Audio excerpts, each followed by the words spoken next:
शनिवार की अगर प्रदोष पड़ती है तो शिव शमी के वृक्ष के नीचे रहते हैं।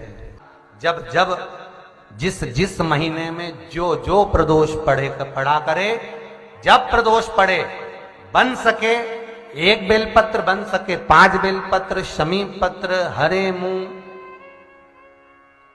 हरा मूंग, बेलपत्र, एक कलश के अंदर थोड़ा सा पानी लेकर 1 बेलपत्र, हरा मूंग, शमी पत्र डालकर और उसमें थोड़ा सा गुड़ डालकर भगवान शिव का स्मरण कर कर प्रदोष काल में, मान लो कोई काम आपका बहुत जरूरी है, बहुत दिनों से अब थक गए हैं, नहीं हो रहा, कर्जा बढ़ रहा है, धन नहीं आ रहा, व्यापार नहीं चढ़ रहा, या कोई समस्या बहुत प्रबल है, कोई एग्जाम में बैठ रहे हो नहीं हो रहा, परीक्षा भी दे दी है, रिजल्ट आने ही वाला है, तो भी प्रदोष काल में, प्रदोष के समय वो जल, मूंग, शमी पत्र और बेलपत्र और गुड़ का शंकर के शिवलिंग को समर्पित करना प्रारंभ कर दो।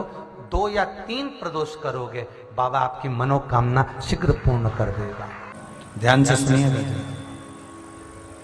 रोज आप अगर शमी के पत्ते को नहीं चढ़ा सकते, महीने में 1 बार या 2 बार शमी का पत्ता शंकर के ऊपर अवश्य समर्पित करना चाहिए। क्यों? शरीर में अगर कोई बड़ी बीमारी आने वाली होती है तो बाबा उस विष को समाप्त कर देते हैं, मात्र शमी का पत्ता समर्पित कर देते हैं। भले महीने में 2 बार चढ़ाओ, हफ्ते में 1 बार चढ़ाओ, तुम्हारा मन पड़े तो हफ्ते में 2 बार चढ़ाओ। ज्यादा बीमारी है, शमी का पत्ता एक शिव जी के शिवलिंग पर और एक पत्ता जहां से पानी बहकर नीचे गिरता है ना, जलाधारी में से शिव जी पे जल चढ़ाया, जैसे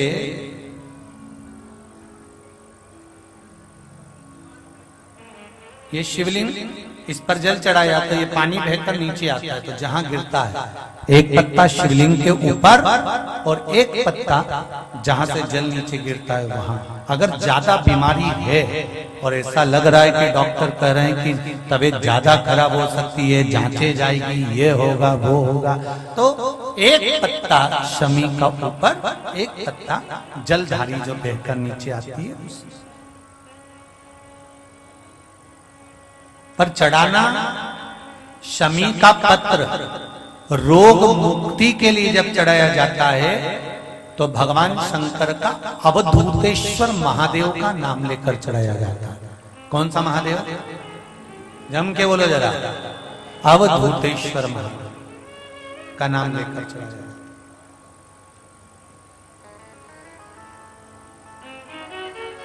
एक बात आपको कही थी अभी पिछले कथाओं में, गाय के दूध का घी बनाकर उसकी 1 उंगली घी की अशोक सुंदरी वाली जगह पर लगाकर, जो व्यापार नहीं चलता हो, दुकान नहीं चलती हो, अशोक सुंदरी वाली जगह पर घृत लगाकर घर के दरवाजे पर या व्यापार के द्वार पर उस उंगली को लगा देना चाहिए। घृत पर होना गाय के घी का। गौ माता शिव पुराण कर रहे हैं, बाबा देवादिदेव महादेव की कथा कर रहे हैं। एक शमी का पौधा, बेलपत्री का पौधा, आंवले का पौधा, पीपल का पौधा, बट का पौधा, ये सारे जो पौधों का वर्णन हमने पहले की कथाओं में करा है, उसको जरा ध्यान से सुनना, जरा ध्यान देकर उसका स्मरण करना। हमने पहले भी कहा इस चीज को कि बेलपत्री के पेड़ के नीचे या शमी के पेड़ के नीचे साधारणता नहीं है। बेलपत्री के पेड़ के नीचे लक्ष्मी का निवास होता है, पार्वती जी का निवास होता है, शिव जी का निवास होता है।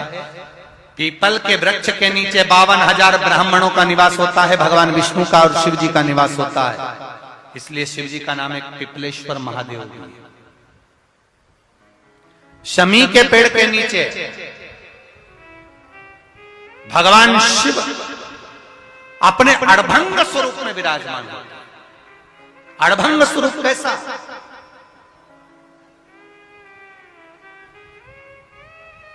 हम क्यों कहते हैं कि आप लोगों को भी पहले कहा, शमी का जो पत्ता होता है, देखा है आपने? शमी का जो पत्ता होता है, हम पहले भी कथा में कहा है, जो व्यक्ति मदिरा में डूबा रहता है, नशे में डूबा रहता है, जो व्यक्ति बहुत ज्यादा मात्रा में ये तंबाकू गुटखा या पाउच आदि खाता रहता है और उसका गुटखा पाउच छूटने को ही तैयार नहीं होता, वो बेचारा प्रयास करता है, ऐसा नहीं है कि नहीं करता।